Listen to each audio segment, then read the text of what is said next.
पूरे देश ਵਿੱਚ 10ਵੀਂ ਤੇ 12ਵੀਂ ਦੀਆਂ CBSE ਪ੍ਰੀਖਿਆਵਾਂ ਦਾ ਨਤੀਜਾ ਆ ਗਿਆ। ਇਹਨਾਂ ਨਤੀਜਿਆਂ ਤੋਂ ਉਹਨਾਂ ਪਰਿਵਾਰਾਂ ਵਿੱਚ ਬੇहद ਖੁਸ਼ੀ ਹੈ ਜਿਨ੍ਹਾਂ ਦੇ ਬੱਚਿਆਂ ਨੇ ਪੜ੍ਹਾਈ ਵਿੱਚ ਮਿਹਨਤ ਕਰਕੇ ਵਧੀਆ ਨੰਬਰ ਲਏ। ਖਾਸ ਕਰ ਉਹ ਪਰਿਵਾਰ ਜਿਨ੍ਹਾਂ ਦੇ ਬੱਚੇ 100% ਦੇ ਲਾਗੇ ਪਹੁੰਚੇ। ਜਲੰਧਰ ਦੇ ਮਾਡਲ ਰੋਡ ਸਥਿਤ शिव ज्योति स्कूल दी मोक्षा ने 12वीं दी CBSE नतीजिਆਂ ਵਿੱਚ 99.4% नंबर लैके अपने परिवार ਅਤੇ अपने स्कूल ਦਾ ਨਾਂ रोशन ਕੀਤਾ। अपनी इस प्रभदीप बारे मोक्षा ਦਾ ਕਹਿਣਾ ਹੈ ਕਿ ਉਸ ਦੀ ਕੜੀ ਮਿਹਨਤ ਅਤੇ ਟੀਚਰਾਂ ਦੀ ਸਪੋਰਟ ਨਾਲ ਉਹ ਸਭ ਸੰਭਵ ਹੋਇਆ। पढ़ाई बारे गल करदे उसने दस्सिया कि पिछले समय कोविड दौरान इस कोविड तो बाद उसने अपनी पढ़ाई ऑनलाइन अते ऑफलाइन जारी रखी। हालांकि उसनू ऑनलाइन पढ़ाई ज़्यादा पसंद सी क्योंकि ऑनलाइन पढ़ाई विच घर ही बैठ के स्कूल दे लैवल दी ही पढ़ाई की जा सकती है। इस विच किसी भी डिस्टर्बेंस भी नहीं होंदी सी। उसने दस्सिया कि उसने 12वीं दी पढ़ाई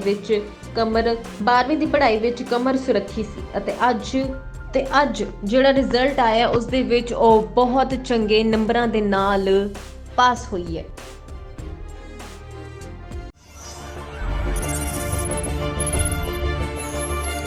जनहितैषी TRP नहीं खरीदते, भरोसा जीतते हैं हम। हाँ जी, आपका नाम क्या? मेरा नाम मोक्षा है। मोक्षा, आपके 12th के जो रिजल्ट है कितने मार्क्स आए आपको उसमें? मेरे 99.4% आए हैं। अकाउंट्स एंड मैथ्स में 100 and economics, business and English में 99।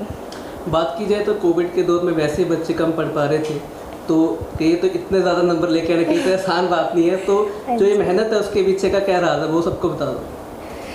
राज तो ऐसे कोई स्पेसिफिक नहीं है, मतलब शुरू से ही कॉन्सेप्ट्स क्लियर रखे हैं मैंने। और +1 में जब बहुत सारे बच्चे इग्नोरेंट हो जाते हैं, स्पेशली कोविड में जब ऑनलाइन क्लासेस थी तब तो बहुत ज़्यादा हो गए थे, बट मैंने शुरू से ही अपने कॉन्सेप्ट्स क्लियर रखे हैं एंड ऑनलाइन क्लासेस अच्छे से अटेंड करी हैं। और मेरी टीचर्स ने इसमें बहुत ज़्यादा कंट्रीब्यूट किया है, मेरे सारे डाउट्स क्लियर किए हैं प्रॉपर, एंड जब भी मैं उनको कॉल करूँ या मैसेज करूँ हमेशा जवाब दिया है उन्होंने। कितना मुश्किल था, क्योंकि जब कोविड का दौर था तो ज़्यादातर बच्चे ध्यान नहीं देते थे, ठीक है ना। उसके बाद ये तो पहले फिजिकल ऑनलाइन क्लासेस थी, फिर एकदम से ऑफलाइन आ गए, तो दिक्कतें आई?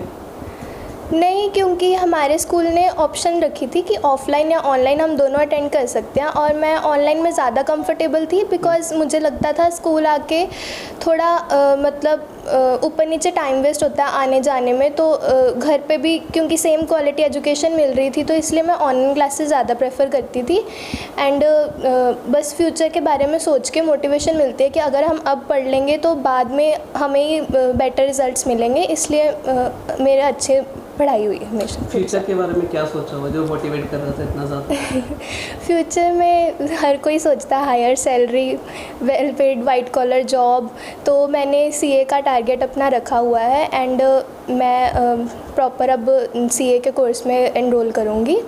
और मेरे को बहुत इंटरेस्ट है कॉमर्स में एंड मैं चाहती हूँ कि मेरे नाम के आगे CA मोक्षा लगे एंड सारे मुझे रिस्पेक्ट करें एंड मेरी बहुत अच्छी सैलरी हो जिससे मैं अपने पूरे शौक वगैरह पूरे कर सकती हूँ। शेड्यूल क्या रहता था जब एग्ज़ाम टाइम था आपका? एग्ज़ाम टाइम में मैं जनरली अवॉइड करती हूँ ज़्यादा बाहर जाना, बट फिर भी मैं ऐसा नहीं करती कि पूरा टाइम बुक्स में लगे रहो। मैं टाइम टेबल बना लेती थी अपना, जितने भी 2 और 3 प्रेपरेटरी हॉलीडेज़ है उसके अकॉर्डिंग। तो एक दिन का जितना भी मेरा टारगेट होता था, चाहे उसमें मेरे को 10 घंटे लगे या 6 लगे, मैंने वो पूरा करना होता था।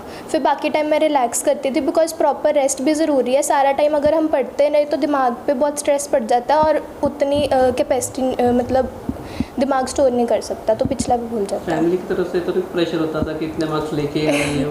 प्रेशर नहीं मैं कह सकती, बट हाँ मेरी मॉम ने बहुत ज़्यादा मुझे मोटिवेट किया है। हमेशा उनका सपना था कि मेरा ऐसे एक दिन इंटरव्यू हो, मैं डिस्ट्रिक्ट में टॉप करूं, और वो पूरा हो गया आज। तो मैं बहुत खुश हूँ और मेरी मम्मा भी मेरे पे बहुत ज़्यादा प्राउड है। टीचर्स ने भी बहुत ज़्यादा एफर्ट लगाए होंगे क्योंकि हाँ कोरोना काल में उनको पढ़ाना बहुत मुश्किल था, तो उनकी तरफ से कैसे कैसे एफर्ट्स थे? टीचर्स ने मुझे बहुत मोटिवेट किया है। बीच में मेरा थोड़ा सा डाउन भी हो गया था, जैसे जब प्री बोर्ड्स वगैरह थे तो मुझे मेरी क्लास टीचर ने, स्पेशली रिचा मैम ने, उन्होंने बहुत मोटिवेट किया। और रितु मैम ने, मेरे अकाउंट्स टीचर, उन्होंने, अजय सर, सारे टीचर्स ने बहुत कंट्रीब्यूट किया। और मेरे जो ट्यूशन टीचर हैं उन्होंने बहुत ज़्यादा हेल्प करी। मेरा इंटरेस्ट कॉमर्स स्ट्रीम में मेनली उनके कारण आया है। भुवन हांडा सर, उन्होंने बहुत मोटिवेट किया मुझे। आखिरी सवाल होगा कि कौन सी चीज़ जो मोटिवेट करती थी आपको और बाकी बच्चों को सलाह देना चाहोगे आप? मैं बस यही कहूँगी कि फ़्यूचर के बारे में सोचो। अगर अभी मेहनत करोगे तो ही फ्यूचर में आपको अच्छी जॉब मिलेगी और सक्सेसफुल होगे।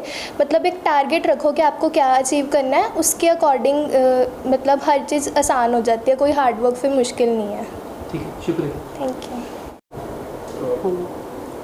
मैम, मोक्षा ने एक बड़ी अचीवमेंट की है। उसने कहा कि मैंने अपनी मम्मी का सपना पूरा किया। पहले तो क्या कहना चाहोगे आप इस पर? हाँ जी, वैसे तो मेरी दोनों बेटियां शुरू से स्टडीज़ में अच्छी हैं। हर साल इनका प्राइज़ मिलता ही मिलता है, कोई भी कंपटीशन हो चाहे स्टडीज़ में है। पर मैं इनको कहती थी कि आप इससे और ज़्यादा नंबर अच्छे ला सकते हो। आप थोड़ी देर पढ़ते हो तो इतने मार्क्स आ जाते हैं, अगर ज़्यादा पढ़ो जैसे बाकी बच्चे सारा सारा दिन लगे रहते हैं तो और भी इंडिया में टॉप कर सकते हो, पंजाब में टॉप कर सकते हो। तो मेरा ये सपना है कि तुम्हारी भी कोई इंटरव्यू लेने आए, तुम्हारा न्यूज़पेपर में नाम आए। तो वो सपना मेरा आज इसने पूरा किया है। I am proud of her. तो क्या आप खास करते थे इसके एग्ज़ाम होते थे तब आपकी तरफ से क्या होता था इसका? कैसे ध्यान रखा जाता था इसका? मैं तो कुछ नहीं करती थी, बस इनको टाइम से उठाना, खाने पीने का ध्यान रखना और डिसिप्लिन। मैंने शुरू से इनको जैसे 5th तक ऐसी हैबिट डाली है कि सेल्फ़ स्टडी करें। शुरू से ही अपना स्कूल से आके रेगुलर होमवर्क करना ही करना है। तो उसी के बेसिस पे अब इनको हैबिट पड़ी हुई है कि स्कूल से आके अपना डेली जो भी है डेली साथ साथ करती हैं, इसीलिए इनके एग्ज़ाम में अच्छे मार्क्स आते हैं। कभी शरारत वगैरह तो नहीं करती कि मैं नहीं पढ़ना है? नहीं, शरारती तो हैं, मतलब इसने एंजॉय भी पूरा किया है। ये नहीं कि किताबी कीड़ा बन के, हर तरफ से ये हर कंपटीशन में, हर काम में इसकी बहुत सफाई है। यानी कि उम्मीद करते भविष्य में आपका नाम है रोशन करें? हाँ जी, थोड़ा तो कर दिया, थोड़ा और कर देगी। ठीक, हाँ जी, थैंक यू। मैम, एक प्राउड मोमेंट है कि आपके स्कूल की जो बच्ची है आज इतने अच्छे नंबर लेके आई है। पहले तो क्या कहना चाहेंगे आप इसको लेकर? We are really proud of Moksha and we were very much sure कि जैसे टर्म 1 के भी एग्ज़ाम्स हुए थे, इंटरनल थे एंड देयर ऑल्सो मतलब कि हमारे टीचर्स ने बहुत फेयर रिज़ल्ट दिया। जो भी एग्ज़ामिनर वहाँ पे थे, ऑब्जर्वर्स थे and she was scoring full in all the subjects and from that very day we were very much sure कि she will have some position in the district. Ma'am, COVID में आपके लिए भी काफ़ी चैलेंजेस रहे क्योंकि online पढ़ाना कहने को आसान नहीं था। वो बहुत मुश्किल है, बच्चे कोई अटेंटिव होते नहीं होते, ध्यान देते हैं। तो वो भी आपके लिए एक चैलेंज था। तो उस टाइम ऐसे बच्चे अगर दिखा भी जाते तो खुशी हो रही है अंदर से बहुत ज़्यादा कि हमने कोविड में भी बच्चों को, जो भी पेरेंट्स थे, रेगुलर उनका ओरिएंटेशन प्रोग्राम हम रखते थे। पेरेंट्स को कॉल करते थे, जो बच्चे क्लासेस बंक करते थे उनको भी कॉल करते थे और उनको मोटिवेट करते थे कि this is your board exams and you have to be regular. कोई भी टारगेट अगर आपका है तो उसके लिए you have to make consistent efforts. और जिन बच्चों ने इसके ऊपर किया तो उनका जो रिज़ल्ट है इस बार, the result shows lot of variation. एक टॉपर में और दूसरे बच्चों में बहुत डिफरेंसेस आ रहा है क्योंकि आगे जो रिज़ल्ट आते थे कि कंसिस्टेंट रिज़ल्ट होता था, लेकिन अब जो ये वेरिएशन इतनी है वो उसी का रिज़ल्ट है कि जो बच्चे बिल्कुल रेगुलर थे उनकी जो परसेंटेज है वो इस बार बहुत अच्छी आई है सभी सब्जेक्ट्स में। और जिन्होंने किसी पर्टिकुलर सब्जेक्ट में दिया उसमें अच्छे मार्क्स है, लेकिन कहीं पे जो बच्चों ने कहीं पे रेगुलर नहीं रहे स्कूल में या ऑनलाइन क्लासेस में रेगुलर नहीं रहे तो उनको कहीं ना कहीं इस बार थोड़ा सा लॉस हुआ है उनकी अचीवमेंट्स में। क्या सक्सेस मंत्र है जो इनको दिया गया था आपकी तरफ से? ऐसा कुछ नहीं खास। हम तो, हमारे लिए जो सक्सेस मंत्र, it is not only for one student, not for moksha only, all such students. The teachers' purpose is to motivate the students and motivation जो है वो टीचर्स और पेरेंट्स दोनों की तरफ से होती है। ये नहीं है कि टीचर मोटिवेट करते और घर में पेरेंट्स उस चीज़ को बच्चों के ऊपर उनकी भी उतनी रिस्पॉन्सिबिलिटी है। तो ये जो है in both ways, parents and teachers, with both efforts of both the parents and students, they can achieve their target. शुक्रिया। यदि आपको हमारी ये वीडियो पसंद आई तो हमारे चैनल को लाइक, शेयर और सब्सक्राइब करें। ऐसी और अपडेट्स देखने के लिए बेल आइकॉन जरूर दबाएं।